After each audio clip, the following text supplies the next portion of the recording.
வட்டக்கழகத்தினுடைய நிர்வாகிகளே, கேப்டனின் தொண்டர்களே, அனைவரையும் இந்த மதுரை மாநகர் தெற்கு மாவட்ட கழகத்தின் சார்பாக வருக வருக என வரவேற்கிறேன்.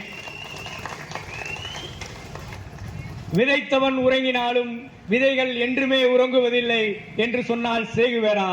அவருடைய வாக்குக்கு எடுத்துக்காட்டாக எங்களுடைய கேப்டன் அவர்கள் வாழ்ந்து சென்றிருக்கிறார்.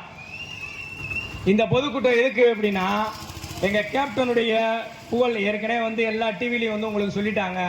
நாங்களாம் புதுசா சொல்ல வேண்டியதில்லை. நிறைய விஷயங்கள் எங்க கேப்டனை பத்தி சொல்லியிருக்காங்க. எங்க கேப்டன் முழுக்க முழுக்க மக்கள் மக்கள் மக்கள் மக்கள் என்றே வாழ்ந்தவர். தன்னுடைய மக்களுக்காக வாழ்ந்தவர் அல்ல, தன்னுடைய வாழ்நாள் முழுவதும் மக்கள் மக்கள் மக்கள் மக்கள் நலன் ஒன்றே என்னுடைய குறிக்கோள் என்று வாழ்ந்தவர். கடைசி வரை அப்படியே வாழ்ந்து சென்றிருக்கிறார். நன்றாக யோசித்து பாருங்கள், எத்தனை தலைவர்கள் இருக்கிறார்கள், எத்தனை தலைவர்கள் இந்த தமிழ்நாட்டிலே பிறந்திருக்கிறார்கள், எத்தனை பேர் மக்களுக்காக வாழ்ந்திருக்கிறார்கள். ஆனால் எங்கள் கேப்டன் முழுவதும் உங்களுக்காகவே வாழ்ந்தார். என் மக்களை தங்க தட்டிலே வைத்து தாளாட்டுவேன் என்று சொல்ல தலைவன், என்றுமே உங்களுக்காகவே வாழ்ந்த தலைவன். ஒரு சின்ன விஷயம் சொல்றேன். இன்னைக்கு நிறைய பேர் ஈழ மக்களை வைத்து அரசியல் செய்து கொண்டிருக்கிறார்கள். யாருக்கும் தெரியாத ஒரு விஷயம் இருக்கிறது. 1991ஆம் ஆண்டு என்னுடைய தலைவர் ஈழ மக்கள், அப்பொழுது 1991ஆம் ஆண்டு ராஜீவ்காந்தி படுகொலைக்கு பிறகு ஈழ மக்கள் அங்கே சாப்பாடு தண்ணி இல்லாம தவிச்சுக்கிட்டு இருந்தாங்க ராமேஸ்வரத்தில். 1991ஆம் ஆண்டு அன்றைய பிரதமர் PV நரசிம்மராவ் அவர்களுடைய சிறப்பு அனுமதி பெற்று தனுஷ்கோடிக்கு சென்று அங்கு இருக்கும் ஈழ மக்களுக்காக தன்னுடைய தான் உழைத்து சம்பாதித்த பணத்தில் எத்தனையோ நலத்திட்ட உதவிகளை செய்தவர் என்னுடைய தலைவர். சிறப்பு அனுமதி பெற்று சென்றவர் அன்று.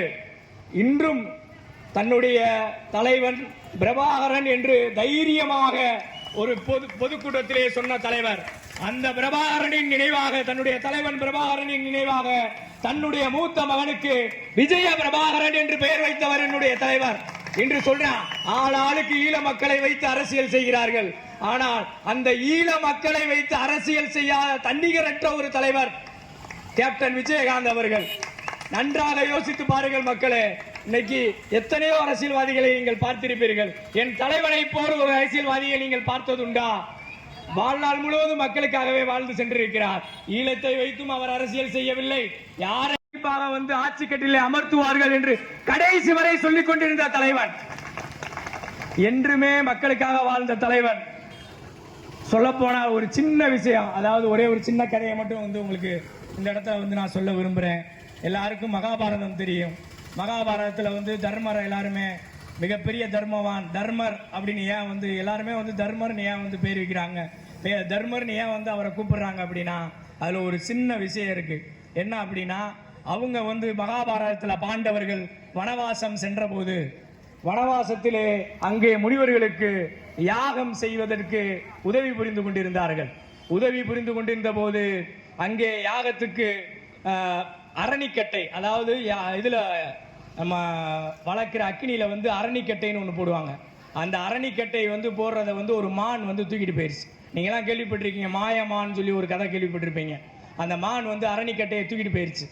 தூக்கிட்டு போனவனே என்ன செய்யறது அப்படின்றது தெரியல. அந்த அரணிக்கட்டையை தேடி பஞ்சபாண்டவர்கள் 5 பேரும் போறாங்க. போகும்போது அந்த அரணிக்கட்டையை தேடி பார்க்குறாங்க. அந்த அரணிக்கட்டை கிடைக்கல. அப்போ அந்த பஞ்சபாண்டவர்களில் நகுலன் ஒரு மரத்து மேலே ஏறுறாரு. ஏறி நின்று பார்க்குறாரு. ஏறி நின்று பார்க்கும்போது அந்த அரணிக்கட்டை எங்கேயுமே தென்படலை. அவங்களுக்கு எல்லாத்துக்குமே தாகம் எடுக்குது. தாகம் எடுக்கும் போது என்ன பண்ணுறாங்க அப்படின்னா, அந்த மரத்து மேலே நின்று ஒரு இடத்துல பார்க்குறாங்க. அங்கே ஒரு தண்ணி தெரியுது. அங்கே தண்ணி தெரியும் போது நகுலன் என்ன சொல்கிறாருன்னா, நான் போய் அந்த தண்ணியை எடுத்துகிட்டு வரேன், நீங்களாம் அங்கே வெயிட் பண்ணுங்க, இங்கே இருங்க, நான் போய் அந்த தண்ணியை எடுத்துகிட்டு வரேன் அப்படின்னு சொல்லி போகிறார். அப்படி போகும்போது போன நகுலன் திரும்பி வரவே இல்லை. அடுத்ததா சரி நான் போறேன் அப்படின்னு சொல்லி சகாதேவன் போறார். சகாதேவன் போயிட்டும் திரும்பி வரவே இல்லை. அதுக்கப்புறம் அர்ஜுனன் போறாரு. நான் மிகப்பெரிய ஆள், நான் போய் பார்க்குறேன், தண்ணி இருக்கான்னு போய் பார்க்குறேன், நான் போய் தம்பிகளை கூப்பிட்டு அந்த தண்ணியை எடுத்துட்டு வரேன் அப்படின்னு சொல்லி அர்ஜுனன் போறார். அர்ஜுனனும் போய் திரும்பி வரவே இல்லை.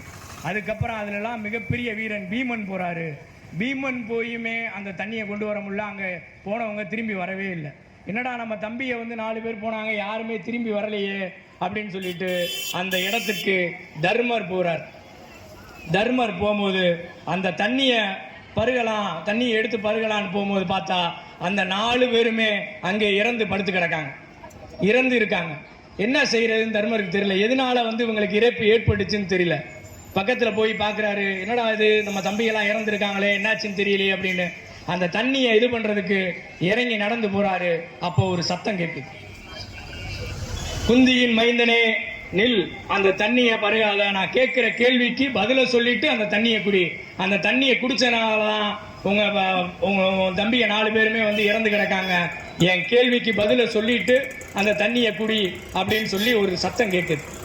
அந்த சத்தத்தை கேட்ட உடனே என்ன பண்றாரு, சரி முதல் நீ யாருன்னு சொல்லு, நீ யாருன்னு சொன்னாதான் உன் கேள்விக்கு நான் பதில் சொல்லுவேன் அப்படின்னு சொல்லி இவர் சொல்றார். சொல்லும் போது அந்த அசரீரி சொல்லுது, நான் ஒரு எக்ஸன், உன்கிட்ட வந்து ஒரு 5 கேள்வி கேட்கிறேன், அந்த 5 கேள்விக்கு வந்து நீ பதில் சொல்லு, பதில் சொல்லிட்டா நான் வந்து உன்னை அந்த தண்ணியை குடிக்க விடுறேன்னு சொல்லி அப்படி சொல்லும் போது சரி கேள்வி கேளுன்னு சொல்லி 5 கேள்வி வந்து கேட்கிறாங்க. 5 கேள்வி கேட்கும் போது அந்த 5 கேள்விக்குமே பதில் சொல்றாரு. பதில் சொல்லும் போது கடைசியா ஒரு கேள்வி கேட்கிறாங்க. என்ன கேள்வி அப்படின்னா, இந்த உலகில் ஆச்சரியமானது எது அப்படின்னு சொல்லி ஒரு கேள்வி கேட்குது அந்த அசரீரி. அப்படி கேட்கும் போது தர்மர் ஒரு பதில் சொல்றாரு, பிறந்த ஒவ்வொருவருக்கும் மரணம் நிச்சயம் என்பது தெரிந்தும் அது என்னவோ தனக்கு மட்டும் வராது என்பது போல அகம்பாவத்தோடு மனிதன் அழைகிறானே, அதுதான் உலகின் மிகுந்த ஆச்சரியமான ஒன்று என்று தர்மர் வந்து சொல்றார். தர்மர் சொன்ன உடனே அந்த பதிலுக்கு வந்து இதாகி, சரி இந்த பதில் வந்து எனக்கு ரொம்ப பிடிச்சிருக்கு, 5 பதிலுமே நீ கரெக்டா சொல்லிட்ட, நான் வந்து இந்த தண்ணியை நீ குடி, உன்னோட தம்பிகள்ல யாராவது ஒருத்தரை வந்து நான் வந்து உயிர்ப்பித்து காட்டுறேன், யார் வேணும் அப்படின்னு சொல்லி நீ சொல்லு அப்படின்னு சொல்லி அந்த அசரீரி கேட்குது. சொன்ன உடனே வந்து தர்மர் என்ன சொல்றாரு அப்படின்னா, கொஞ்ச நேரம் யோசிக்கிறார். எல்லாருமே சொல்லுவாங்கல்ல தர்ம சங்கடம் சொல்லி, கூட பிறந்த தம்பியை 4 பேர் இருக்காங்க, 4 பேர்ல யாரை உயிர்ப்பிக்கிறது, அதுதான் சொல்லுவாங்க தர்ம சங்கடம் சொல்லி. தர்ம சங்கடமான ஒரு சூழ்நிலைக்கு வந்து தர்மர் தள்ளப்பட்டார். தள்ளப்பட்ட உடனே வந்து அப்போ வந்து அவர் சொன்னாரு, சரி பரவாயில்ல, நீ வந்து நகுலனை உயிர்ப்பித்து கொடு அப்படின்னு கேட்கிறார். எல்லாரும் நினைப்பாங்க, என்ன வந்து மிகப்பெரிய வீரன் அர்ஜுனன் இருக்கான், மிகப்பெரிய ஒரு பலசாலி பீமன் இருக்கான், அவங்களெல்லாம் விட்டுட்டு நகுலனை போய் உயிர்ப்பிச்சு தர சொல்றாரு அப்படின்னு சொல்லி அந்த அசரீரி கேட்குது. கேட்கும் போது வந்து அவர் வந்து ஒரு பதில் சொல்றாரு, தர்மர் வந்து ஒரு பதில் சொல்றாரு. என்ன சொல்றாருன்னா, நாங்க வந்து எங்க அப்பாவுக்கு வந்து 2 மனைவிகள், ஒரு மனைவி குந்தி, இன்னொரு மனைவி யாத்திரி. குந்திக்கு பிறந்தவங்க நாங்க 3 பேரு, யாத்திரிக்கு பிறந்தவங்க நகுலனும் சகாதேவனும். அதுல நகுலன் மூத்தவர். அதனால வந்து குந்திக்கு பிறந்த நான் உயிரோட இருந்துட்டு போறேன், எனக்கு அப்புறம் வந்து யாத்திரிக்கு பிறந்த வந்து நகுலன் உயிரோட இருக்கிறது தான் அறம் அப்படின்னு சொல்லி அந்த இடத்துல சொல்றாரு. இந்த பதிலுக்கு உடனே வந்து இந்த மாதிரி ஒருத்தரை வந்து வாழ்நாளில் சந்திச்சதில்லை, தன்னுடைய தம்பிகளை விட தன்னுடைய சித்திக்கு பிறந்த தம்பிக்கு உயிர் கொடுத்தது தர்மர் அப்படின்றனால 4 பேர்த்தையுமே புழைக்க வச்சுட்டு அவங்க வந்து அந்த அசரீரியும் பாவ விமோசனம் பெற்று போயிட்டாங்க. இந்த கதையை ஏன் சொன்னேன் அப்படின்னா, உண்மையிலேயே வந்து இந்த கலி உலகத்தில் வாழ்ந்த உண்மையான தர்மர் எங்களுடைய புரட்சி கலைஞர் கேப்டன் அவர்கள் தன்னுடைய குழந்தைகளுக்கு கூட கல்யாணம் செஞ்சு வைக்கல. ஆனா எத்தனை ஏழை எளியவர்களுக்கு இலவச திருமணங்களை செய்து வைத்திருப்பார் தெரியுமா? எத்தனை ஏழை எளியவர்களுக்கு இலவச திருமணத்தை செய்து வைத்திருக்கிறார். அப்பேற்பட்ட ஒரு தர்மவான் என்னுடைய தலைவர் கேப்டன் அவர்கள். என்றுமே எங்களுடைய கேப்டனுடைய தொண்டர்கள் கட்சி ஆரம்பிச்சு 20 வருஷம் ஆச்சு. இந்த 20 வருஷத்துல ஒவ்வொரு பிறந்த நாளையும் வறுமை ஒழிப்பு தினமாக கொண்டாடி கொண்டிருப்பவர்கள் தேசிய முற்போக்கு திராவிட கழகத்தை சேர்ந்தவர்கள். யாராவது வந்து தன்னோட பிறந்த நாளை வந்து அப்படி கொண்டாடுறாங்களா? இன்னைக்கு எத்தனையோ தலைவர் இருக்காங்க, வறுமை ஒழிப்பு தினமாக கொண்டாடுறாங்க, அவங்களோட சந்தோஷத்துக்காண்டி பிறந்த நாள் கொண்டாடுறாங்க. என்னுடைய தலைவன் அவருடைய சந்தோஷத்துக்காக என்றுமே பிறந்த நாளை கொண்டாடியதில்லை.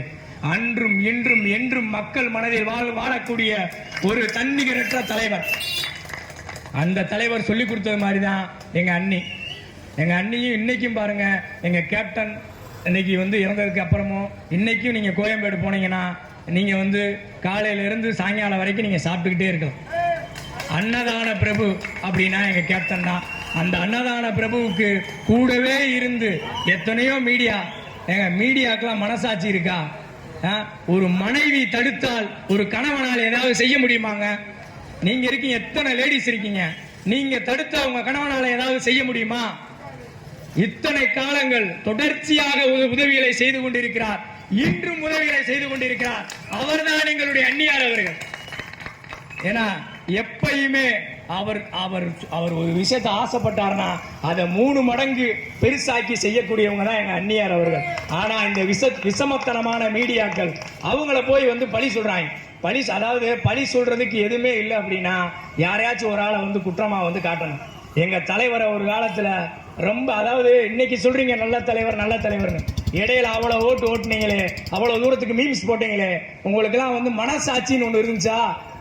இன்னைக்கு சொல்றீங்களே நல்லவர்னு சொல்றீங்களே, இன்னைக்கு அவர் இறந்ததுக்கு அப்புறம் இத்தனை பேர் சொல்றீங்களே நல்லவர்னு.